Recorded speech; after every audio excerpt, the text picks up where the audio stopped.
Pagi itu, kabut menggantung rendah di atas air Danau Situpatenggang. Suhu dingin menempel di kulit, membuat napas para mahasiswa yang baru selesai mendirikan tenda terlihat seperti asap tipis yang melayang-layang di udara. Mereka datang dari Fakultas Pariwisata Bandung. Ceria, ribut, penuh rencana piknik. Tidak ada satupun dari mereka yang menyadari bahwa dalam 5 menit ke depan, hari santai mereka akan berubah menjadi mimpi buruk yang tak akan pernah hilang dari ingatan.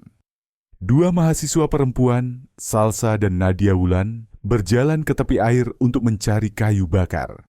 Di sana kayak ada sesuatu yang ngambang, bisik Salsa sambil menunjuk ke arah sudut danau.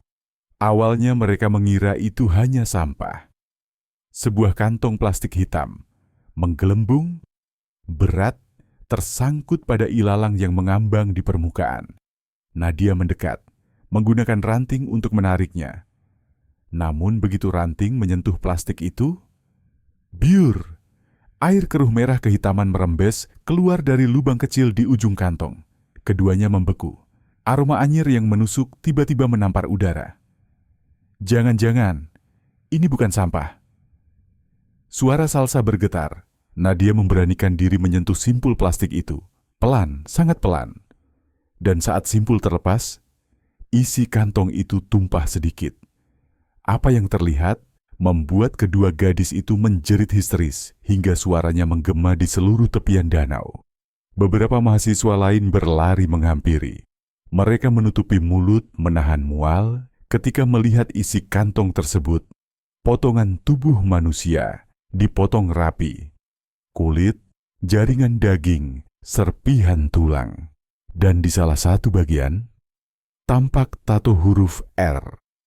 Salah satu mahasiswa laki-laki yang mengambil jurusan kedokteran langsung pucat. Ini bukan hewan, ini jelas manusia.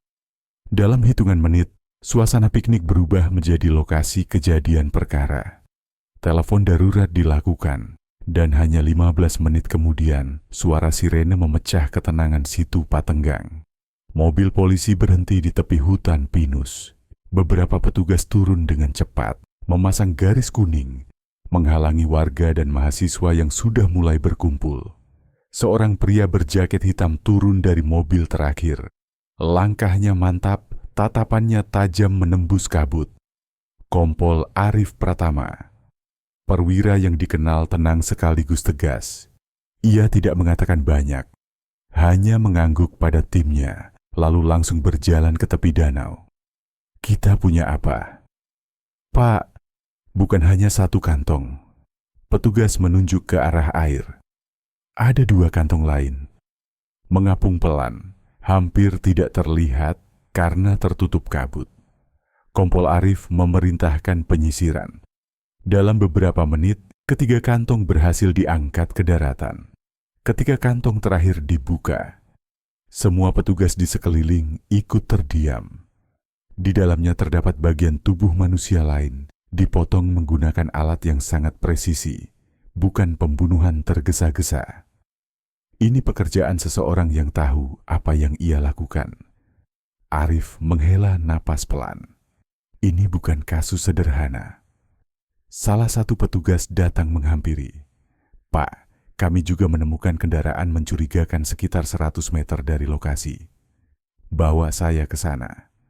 Mereka berjalan melewati ilalang basah, menuju jalan kecil yang jarang dilalui.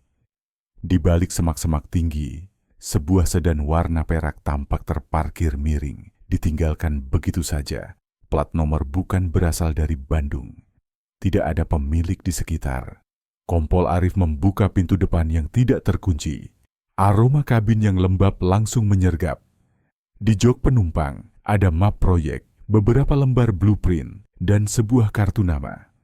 Arif mengangkatnya dengan sarung tangan lateks. Tertulis jelas, Rendra Mahesa, Insinyur Konstruksi Jalan dan Jembatan. Arif menatap kartu nama itu lama, lalu mengarahkan pandangan ke kantong-kantong hitam yang sudah dibawa ke area forensik. Huruf R pada tato. Kartu nama Rendra Mahesa. Mobil yang ditinggalkan. Semuanya mulai tersambung. Namun, Arif tahu sebagai penyidik tidak boleh menarik kesimpulan terlalu cepat. Cek STNK, cek nomor rangka, dan cari tahu apakah keluarga melaporkan orang hilang. Perintahnya, "Siap, Pak." Arif kemudian berdiri di pinggir air danau. Kabut yang menggantung membuat permukaan danau tampak seperti lembar kaca abu-abu yang tidak berujung.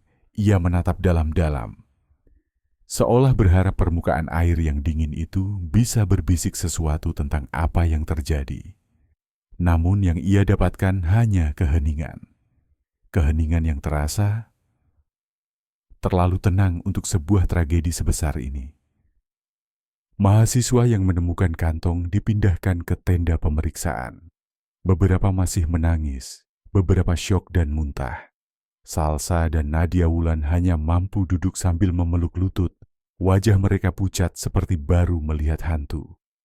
Kompol Arif memandang mereka dengan iba. "Jangan takut, kalian sudah melakukan hal yang benar dengan melapor cepat," ujarnya lembut. Namun dalam hatinya, satu pertanyaan besar mulai terbentuk. Siapa yang memotong tubuh seseorang dengan begitu rapi, lalu membuangnya dengan cara sangat terencana di danau terpencil seperti ini? Dan apa kaitannya dengan Rendra Mahesa, orang yang selama ini dikenal sebagai insinyur jalan yang cukup dihormati? Arif menatap kembali ke arah danau. Kabut semakin menebal, angin semakin dingin. Seolah alam ikut menyembunyikan rahasia yang lebih gelap daripada yang terlihat. "Saya punya firasat, ini baru permulaan," gumamnya.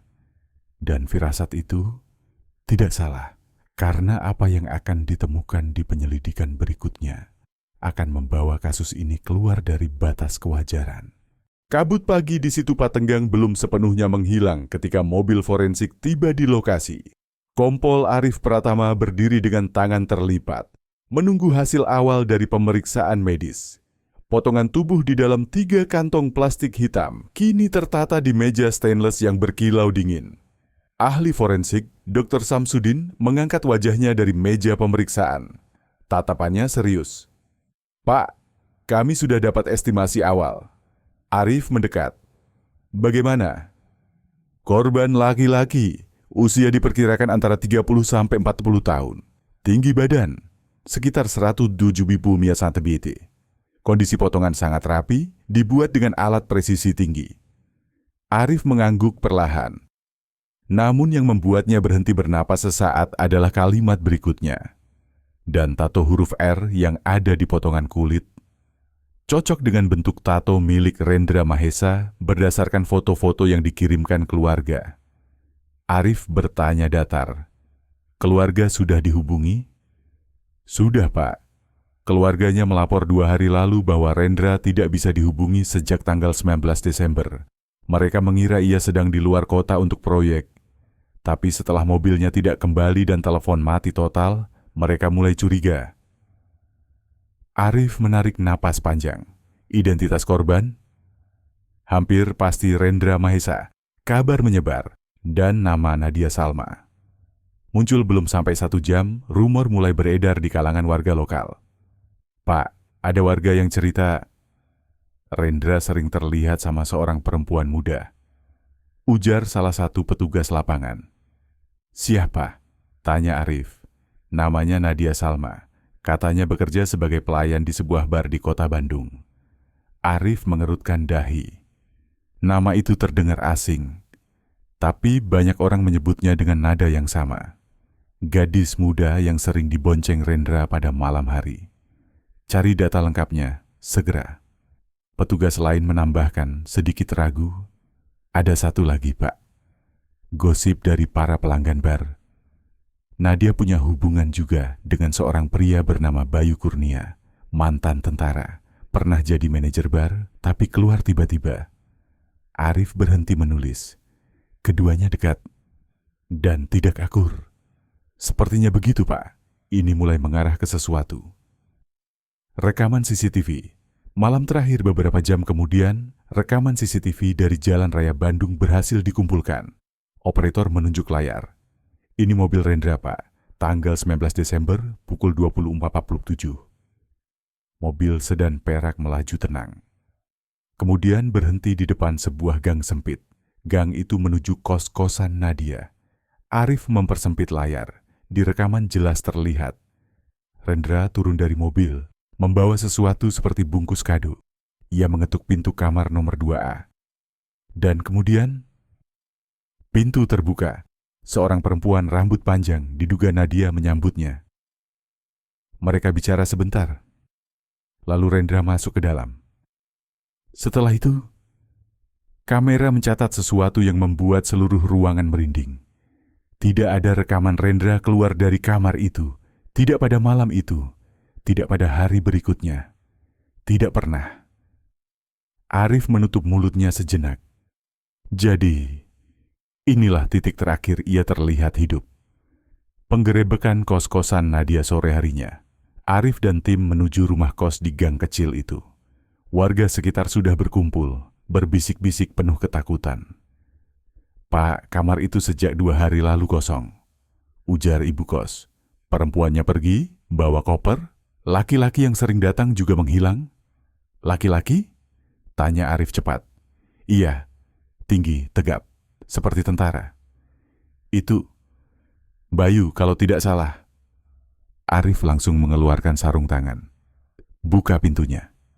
Begitu pintu didorong, aroma yang menusuk-menusuk langsung menyergap. Bukan bau mayat, tapi bau bahan kimia pembersih kuat, terlalu kuat, seperti seseorang berusaha menghilangkan sesuatu. Tim forensik bergerak cepat. Lampu UV dinyalakan, dan perlahan, noda-noda samar berwarna keunguan mulai muncul di lantai dekat meja kecil. Jejak darah. Sudah dilap tapi belum hilang sepenuhnya. Arif memeriksa sekitar. Di bawah tempat tidur, ada sutas tali tambang pendek. Di dalam laci, ada sarung tangan lateks. Di kamar mandi, ada sehelai rambut panjang yang terjebak di pembuangan air. "Ambil semuanya sebagai bukti," ujarnya tegas. Namun belum selesai sampai di sana. Di pojok kamar, ada sisa plastik hitam seperti potongan kecil dari kantong besar.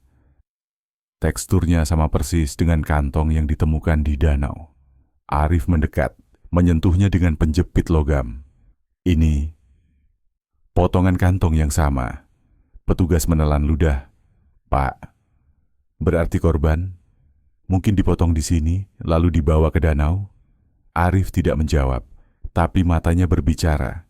Itu kemungkinan besar benar.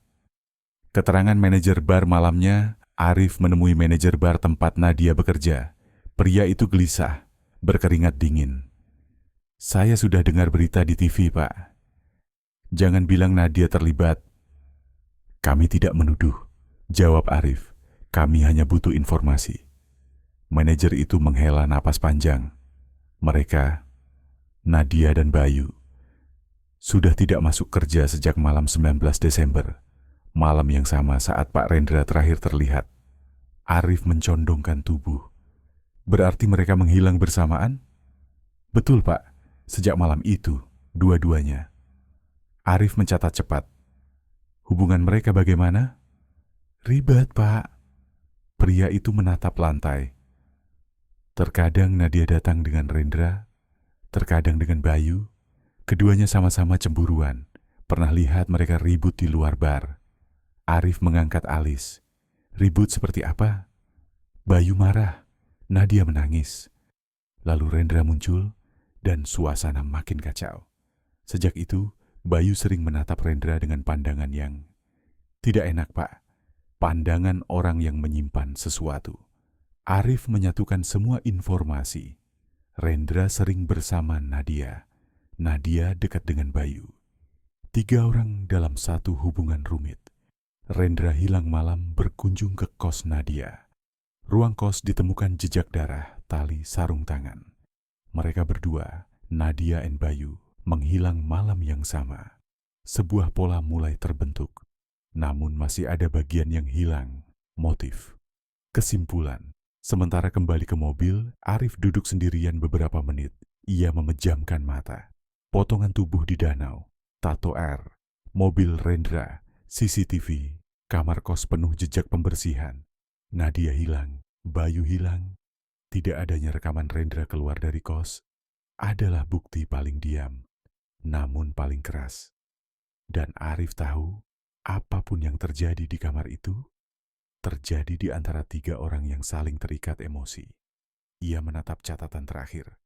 2 orang hilang bersama, bukan kebetulan. Arif menutup buku catatan.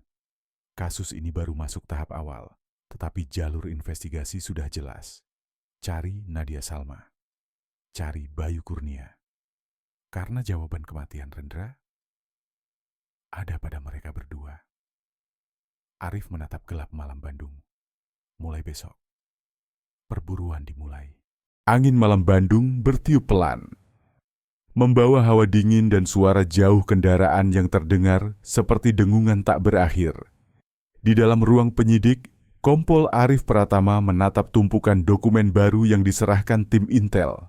Halaman-halaman itu akhirnya mulai menjelaskan sesuatu yang sejak awal terasa ganjil. Ini bukan pembunuhan acak. Ini drama gelap antara 3 orang yang saling terikat oleh cinta, dendam, dan uang. Arif membuka berkas pertama. Rendra, sang pemberi, sekaligus korban ekspektasi dokumen menunjukkan bahwa Rendra Mahesa, insinyur jalan berusia 36 tahun, bukan hanya mengenal Nadia, tetapi telah menyokong biaya hidupnya selama hampir 1 tahun. Transfer bulanan, pembayaran sewa kos, pembelian barang-barang kecil, semua tercatat rapi di mutasi bank. Arif mengusap dagunya. Dia tidak hanya sayang, dia merasa bertanggung jawab. Namun di halaman berikutnya, ada catatan dari rekan kerja Rendra. Belakangan mereka sering bertengkar. Nadia cemburu.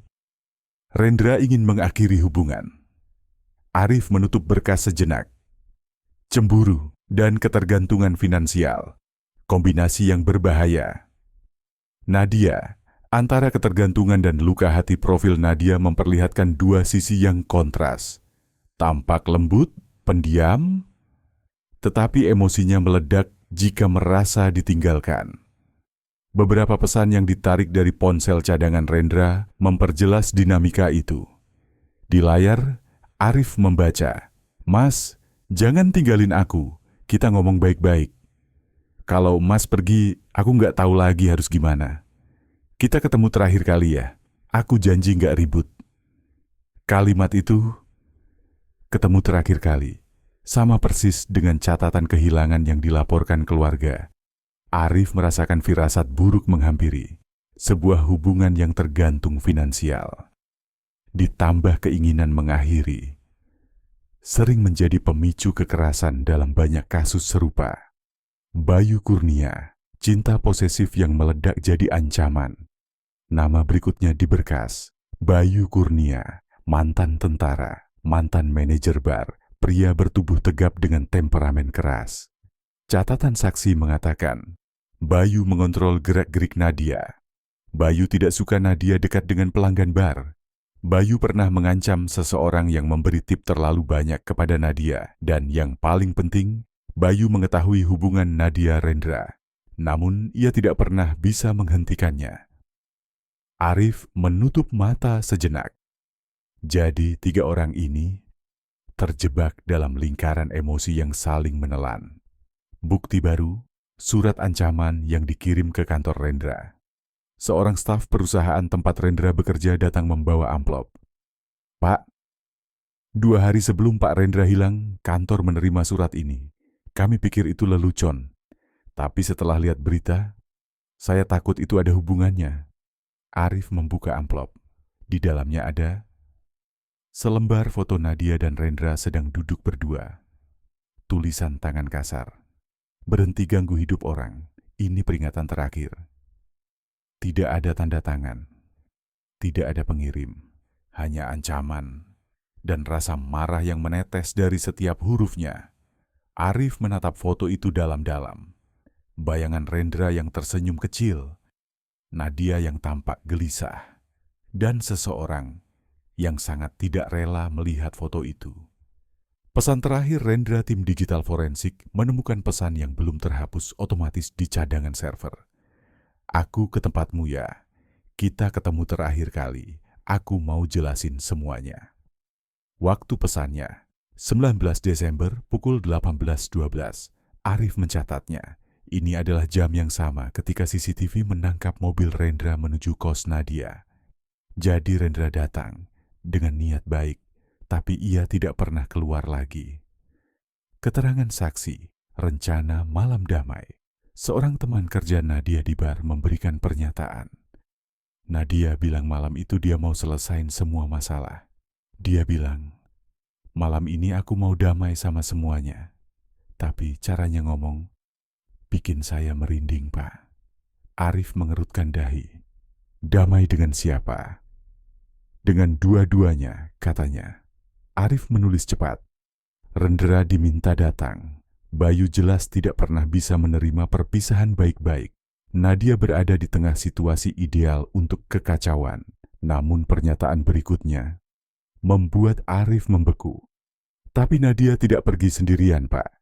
Dia dijemput dua laki-laki, Bayu dan Dion. Mereka bilang mau bantu mengamankan situasi. Nama Dion belum masuk dalam berkas sebelumnya. Namun keterangan itu mengonfirmasi skenario. Nadia mengatur sebuah pertemuan, dan Bayu tidak datang sendirian. Rekonstruksi kejadian, rencana awal yang hanya soal uang.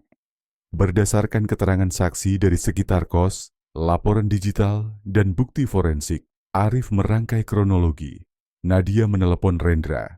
Meminta pertemuan terakhir Nadia menyuruh Bayu dan Dion bersembunyi di balik tirai kamar 2A. Tujuan awal Bayu, memaksa PIN ATM Rendra. Ia terlilit utang kecil, butuh uang cepat, dan merasa Rendra berutang karena sudah membuat Nadia jauh darinya. Setelah Rendra masuk kamar, Nadia memulai percakapan damai. Ketika Rendra lengah, Bayu dan Dion muncul dari balik tirai. Ini adalah rencana klasik.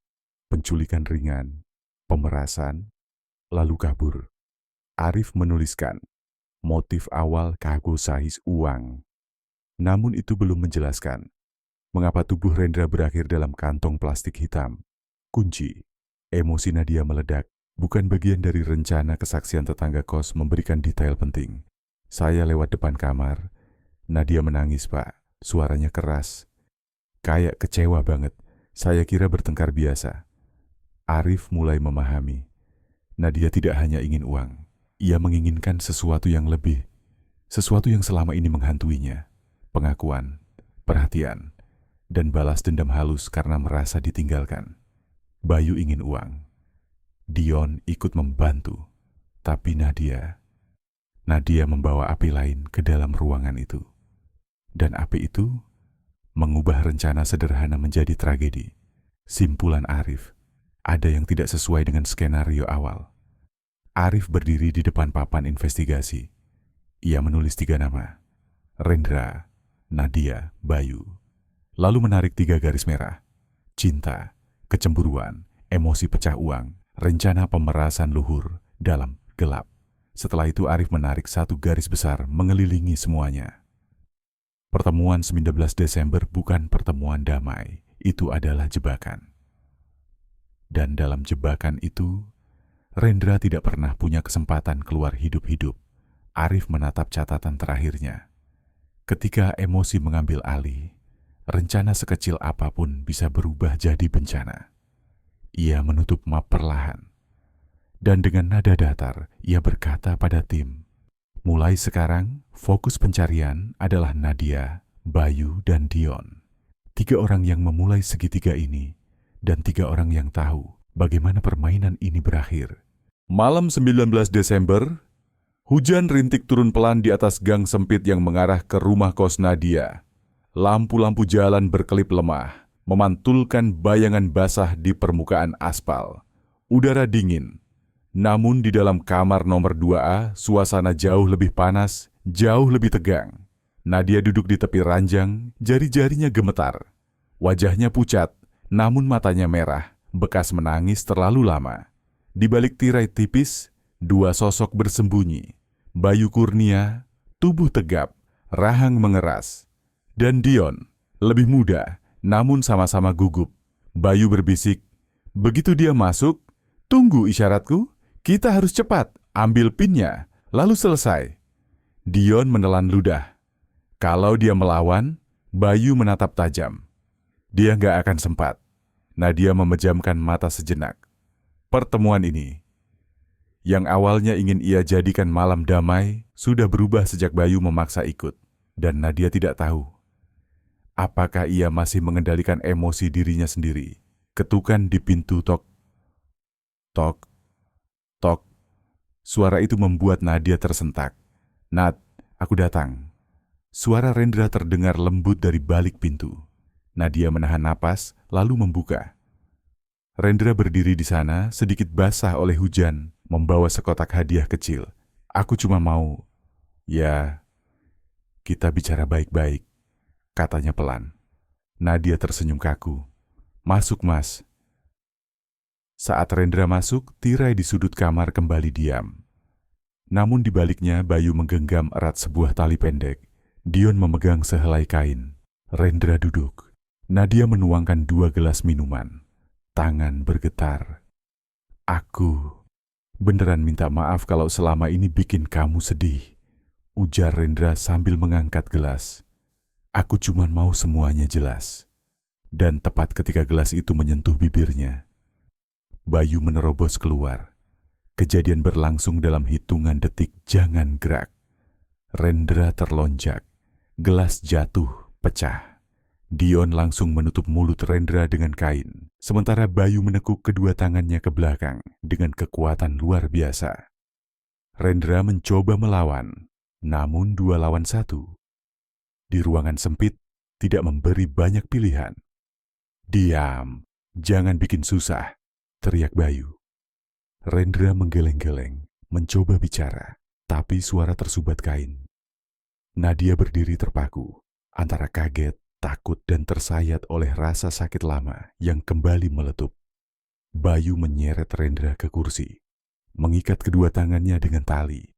Dion memegangi pundak Rendra. "Cepat, tanya pinnya," bisik Dion cemas. Bayu menatap Rendra dengan mata membara. "Nomor pin, sebut sekarang." Rendra berusaha bicara, tapi kain menahan suara. Dion melepas kain sebentar. Rendra megap-megap. "Kalian mau apa? Nadia, kenapa kamu?" Bayu menamparnya keras. "Pin, jangan buang waktu." Rendra masih menolak. Nadia akhirnya bersuara, suaranya pecah marah dan terluka. "Mas, kasih aja, tolong, aku benar-benar capek." Rendra menatap Nadia, tatapan tidak percaya seperti seseorang yang baru sadar bahwa orang yang ia bantu selama ini kini berdiri di pihak berlawanan. Keheningan itu menghantam Nadia seperti tamparan. Ia memalingkan wajah. Setelah beberapa detik panjang yang terasa seperti siksaan, Rendra menyerah. 2, 8, 1, 5. Bayu tersenyum miring. "Bagus." Bayu dan Dion keluar untuk menarik uang. Mereka merampas dompet Rendra, kartu ATM, serta kunci mobil. Bayu menepuk bahu Nadia sebelum keluar. "Tunggu di sini, jangan bikin masalah. Begitu kita dapat uangnya, langsung pergi." Pintu tertutup, langkah keduanya menjauh. Dan kini tinggal 2 orang di kamar. Nadia dan Rendra, yang terikat, terluka, dan sepenuhnya sadar akan pengkhianatan itu. Nadia kehilangan kendali. Rendra mencoba bicara, suara bergetar. "Nat, kenapa begini? Aku cuma mau pamit baik-baik." Nadia menunduk, bahunya terguncang. "Mas nggak ngerti, kamu bilang mau, selesai. Kayak semua yang aku rasain nggak pernah berarti. Aku nggak pernah mau nyakitin kamu. Tapi kamu pergi, kamu ninggalin aku begitu aja." Nadia berdiri, memegangi kepalanya. "Setelah semua yang aku lakukan, setelah aku milih kamu, Mas cuma mau selesai, semudah itu?" Rendra menggeleng cepat. "Nat, tolong, kita bicarakan baik-baik." "Tidak ada baik-baik, Mas." Nadia berteriak. Tangisnya pecah. Ia memukul meja, gelas bergetar. Ia mendekat, lalu mundur, lalu mendekat lagi. Emosinya kacau, tak terarah. Rendra mulai panik. "Nat, aku mohon lepaskan aku." Namun Nadia sudah tidak lagi mendengar logika. Ia dikhianati oleh orang yang ia cintai. Ia dimiliki oleh lelaki yang tidak ia cinta. Ia terjebak di tengah dua dunia yang sama-sama menyesakkan. Dan malam itu, pembuluh emosinya pecah. Suara mobil patroli mengubah segalanya. Tiba-tiba, dari kejauhan, suara mesin mobil terdengar. Brum, brum. Lalu suara pengeras. "Patroli lingkungan malam. Lapor kalau ada aktivitas mencurigakan." Nadia tersentak. Rendra membesar matanya. Pikiran mereka berdua sama. Jika petugas menemukan keadaan ini, semua selesai. Dan pada momen itulah, Bayu dan Dion kembali berlari kecil. "ATM bekerja. Kita dapat beberapa juta. Tapi ada laporan patroli dekat sini." Bayu menggenggam kartu ATM dan kunci mobil Rendra. "Cepat, kita harus kabur." Nadia terhenti. "Terus, Rendra gimana?" Bayu memandang Nadia, lalu memandang Rendra. Wajahnya tegang, konflik, bingung. "Kita nggak punya waktu." Ia menarik lengan Nadia. Dion membuka pintu. Suara patroli semakin dekat. Tak ada waktu berpikir, tak ada waktu membuat rencana baru. Mereka bertiga, Nadia, Bayu, dan Dion, lari keluar gang sambil membawa kartu ATM Rendra, kunci mobil, dan sisa uang tunai hasil tarik. Rendra ditinggalkan dalam kamar, terikat, tak berdaya. Ketakutan menyelimuti ruangan. Namun kelompok itu tidak berani kembali. Mereka melompat masuk ke sedan perak milik Rendra. Bayu mengemudi. Dion di kursi depan. Nadia gemetar di belakang, memegangi kepalanya. Mesin mobil meraung. Dan sedan itu melaju kencang, menghilang dalam gelap Bandung yang basah oleh hujan. Pelarian dini hari, jejak digital mulai muncul. Sekitar pukul 02.13 dini hari, kamera lalu lintas di Jalan Soekarno-Hatta menangkap gambar sedan perak yang sama. Platnya masih utuh, namun pengemudinya bukan Rendra. Mobil itu keluar Bandung menuju Cimahi.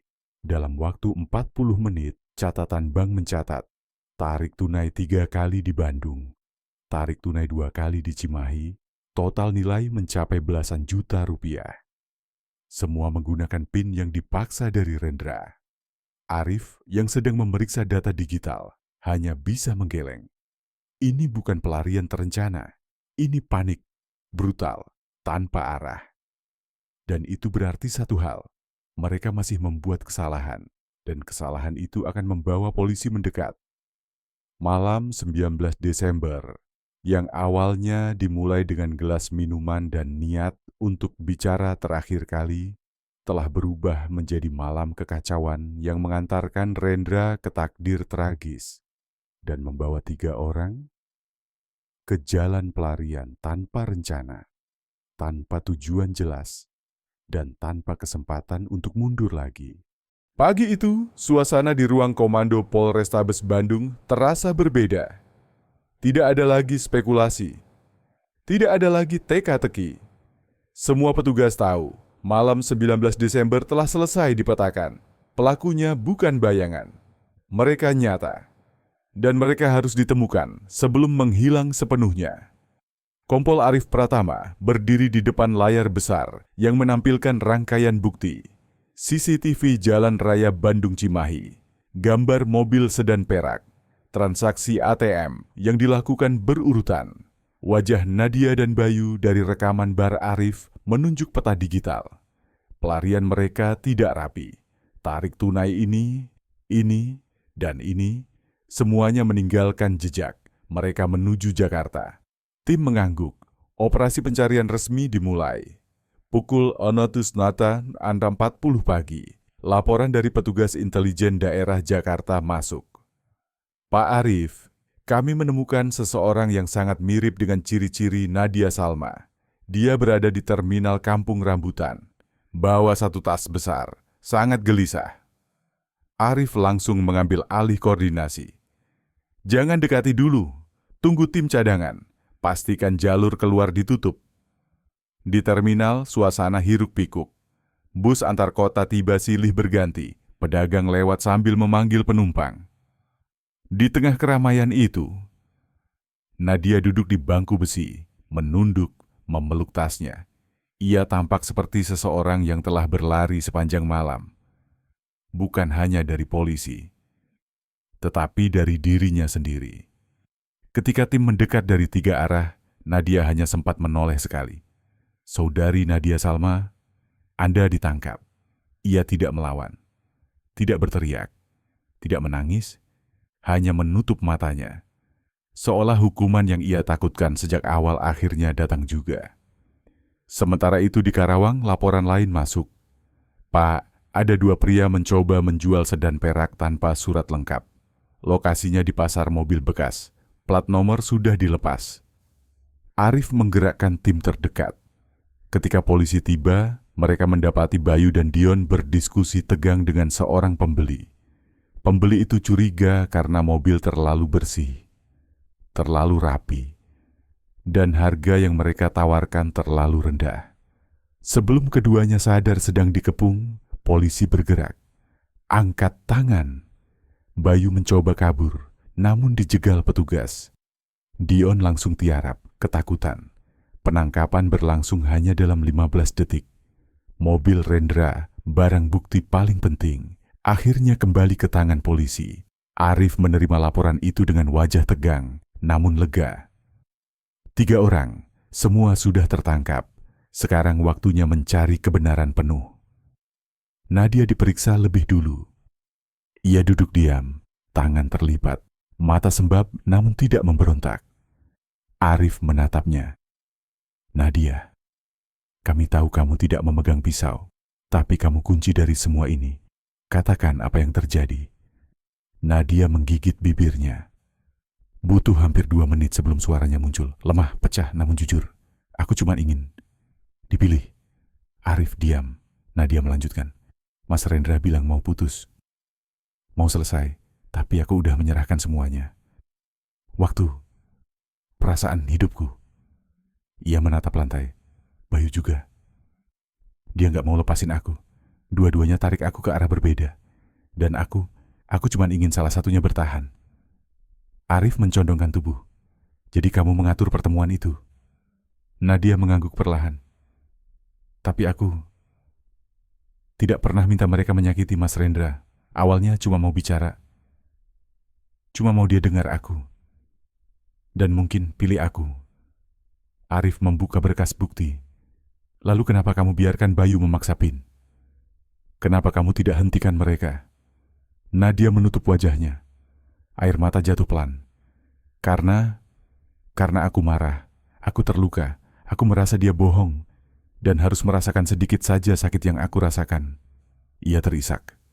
Tapi begitu mereka keluar untuk tarik uang, aku sadar, semuanya salah. Terlambat, sudah terlalu dalam.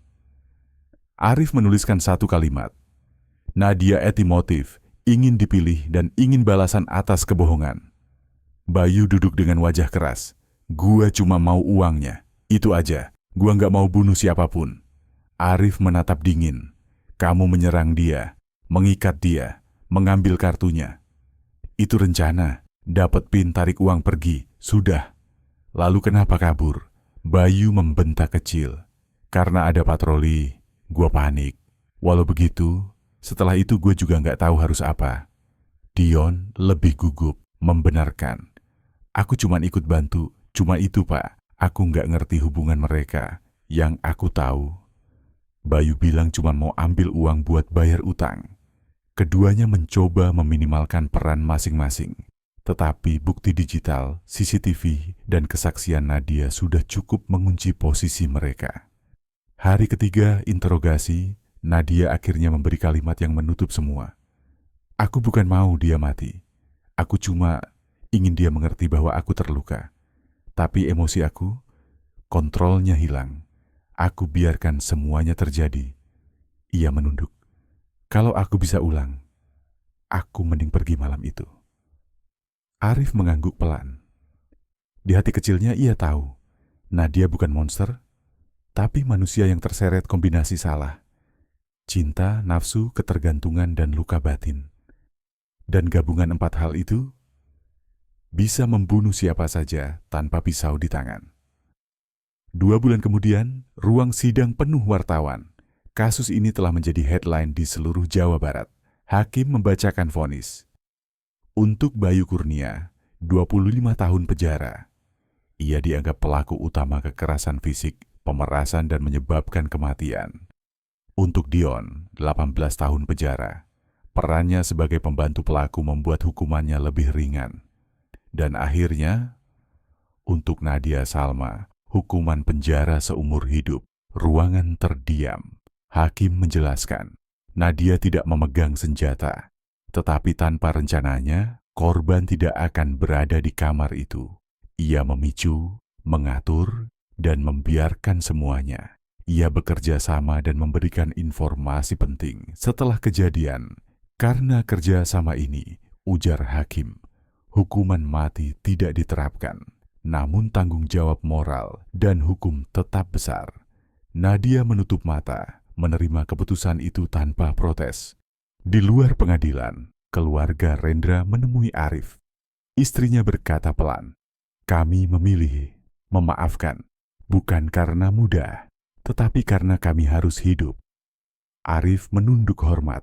Kasus ini, yang berawal dari hubungan rumit, kebutuhan uang dan luka hati, telah merenggut 1 nyawa, menghancurkan 3 kehidupan lain, dan meninggalkan bekas panjang bagi semua yang terlibat.